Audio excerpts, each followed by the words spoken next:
पत्रकारिता के शुरुआती दिनों में ही हमें बताया जाता है कि जो कहा गया है वो पीआर और जो छुपाया गया वो रिपोर्ट। चूंकि ये शुरुआती दिनों में बताया जाता है, इसलिए बहुत से पत्रकार इसे भूल जाते हैं। खैर, रहने दीजिए, हम आगे बढ़ते हैं। 7 जून को प्रधानमंत्री नरेंद्र मोदी ने राष्ट्र को संबोधित करते हुए बहुत सारी बातें कही, जिनमें से वैक्सीन का केंद्रीयकरण प्रमुख था। आज हम उनके द्वारा कही गई बातों को तथ्यों की कसौटी पर परखेंगे, जानने की कोशिश करेंगे कि प्रधानमंत्री के दावों में कितनी सच्चाई है। और जैसा कि लोग कह रहे हैं कि जोश जोश में पीएम काफी कुछ बोल गए, इस पर भी चर्चा करेंगे। हेलो एंड नमस्कार, मैं हूं मनीष शर्मा और आप देख रहे हैं gangatimes.com। प्रधानमंत्री का संबोधन लगभग 32 मिनट तक चला। उन्होंने शुरुआत कोरोना से पीड़ित परिवारों के प्रति अपनी संवेदना व्यक्त करते हुए किया। हालांकि मुझे उनकी सहानुभूति झूठी लगी। वे अगर जरा भी संवेदनशील होते तो 22 अप्रैल 2021 को अपनी रैली में लाखों की भीड़ देखकर खुश नहीं हो रहे होते। भीड़ में उन्हें लोग नहीं बल्कि कोरोना से होने वाली भावी मौतें दिखती। बंगाल चुनाव जीतने की उम्मीद में वो लाखों मृतकों को भूलते हुए भीड़ के स्वागत में न लगते। 22 अप्रैल का वो वीडियो आपने जरूर देखा होगा। अगर नहीं तो ढूंढ कर देखिए, लोकतंत्र में आपका प्रयास अपेक्षित है। प्रधानमंत्री इसे सदी की सबसे बड़ी महामारी बताते हैं और इससे कई मोर्चों पर लड़ाई की बात करते हैं। कुछ मोर्चों पर वो ममता बनर्जी से भी लड़ते हुए नजर आते हैं, मगर इन मोर्चों से वो उचित दूरी बनाए हुए नजर आए। अब हम बात करेंगे प्रधानमंत्री नरेंद्र मोदी के स्पीच की। उन्होंने क्या और कब कहा। 3 मिनट 10 सेकंड पर प्रधानमंत्री मेडिकल ऑक्सीजन की अकल्पनीय रूप से बढ़ी जरूरतों की बात करते हैं तथा इससे बखूबी रूप से नियंत्रण करने पर अपनी पीठ थपथपाते हैं। 26 अप्रैल 2020 को scroll.in में छपे एक रिपोर्ट के अनुसार केंद्र सरकार अक्टूबर 21, 2020 को 150 ऑक्सीजन प्लांट्स का टेंडर निकालती है। बाद में इसमें 12 प्लांट्स और बढ़ा दिए जाते हैं। दिसंबर तक सारी प्रक्रिया पूरी कर ली जाती है। इन प्लांट्स का भुगतान पीएम केयर्स फंड से होना था। जो मोदी 18 घंटे काम करने का दावा करते हैं, उनकी सरकार में राष्ट्रीय आपदा के दौरान हम लगभग 8 महीने गंवा चुके थे। दूसरे लहर की शुरुआत में उत्तर प्रदेश में लगे 14 प्लांट में से एक भी काम नहीं कर रहा था, तो मोदी का यह भी दावा भ्रामक है। 4 मिनट 49 सेकंड पर मोदी कोरोना से लड़ाई में मास्क और दूरी को अहम बताते हैं, लेकिन यह नहीं बताते कि बंगाल चुनाव के दौरान उनकी कितनी रैलियों में इसका ध्यान रखा गया, और अगर नहीं तो क्यों। खुद गृह मंत्री रोड शो में कितनी दफा बिना मास्क के नजर आए। क्या कोविड प्रोटोकॉल तोड़ने के लिए गृह मंत्री पर कोई कार्रवाई हुई या होगी। 6 मिनट 43 सेकंड पर प्रधानमंत्री मिशन इंद्रधनुष की बात करते हैं।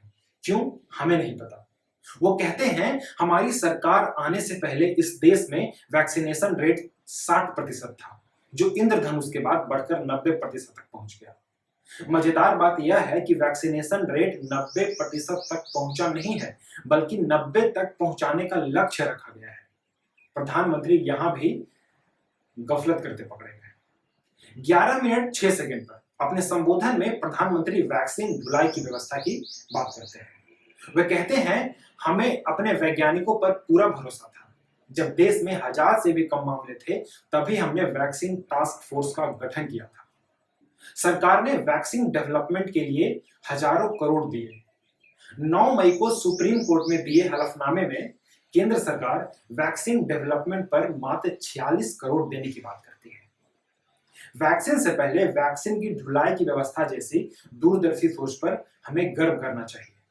जब सरकार इतनी तत्पर थी तो क्यों वैक्सीन की एडवांस बुकिंग नहीं की गई। वैक्सीन की कमी के चलते कितने ही सेंटर्स बंद हो गए।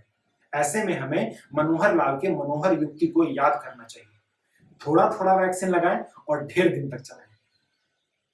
12 मिनट 56 सेकंड मोदी वैक्सीन खरीदी की प्रक्रिया में तेजी की बात करते हैं, मगर केंद्र सरकार ने शुरुआत में फाइजर जैसी कंपनियों को अनुमति नहीं दी।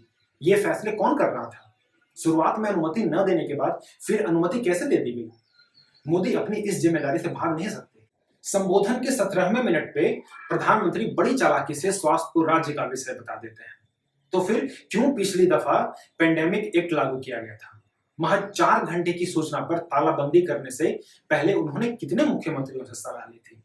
दरअसल बिगड़े हालात के चलते मोदी अपना पल्ला झाड़ रहे हैं। 18 मिनट 58 सेकंड पे मोदी बार बार मई में दूसरी लहर आने की बात कर रहे थे, जबकि दूसरी लहर अप्रैल में ही दस्तक दे चुकी थी।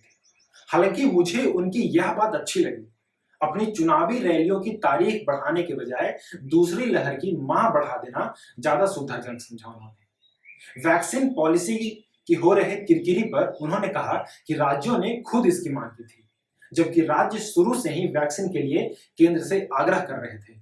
वैश्विक बाजार में राज्यों को वैक्सीन विक्रेता वैक्सीन देने से मना कर रहे थे। क्यों एक ही वैक्सीन केंद्र को सस्ते और राज्य को महंगे दाम को मिल रहे थे?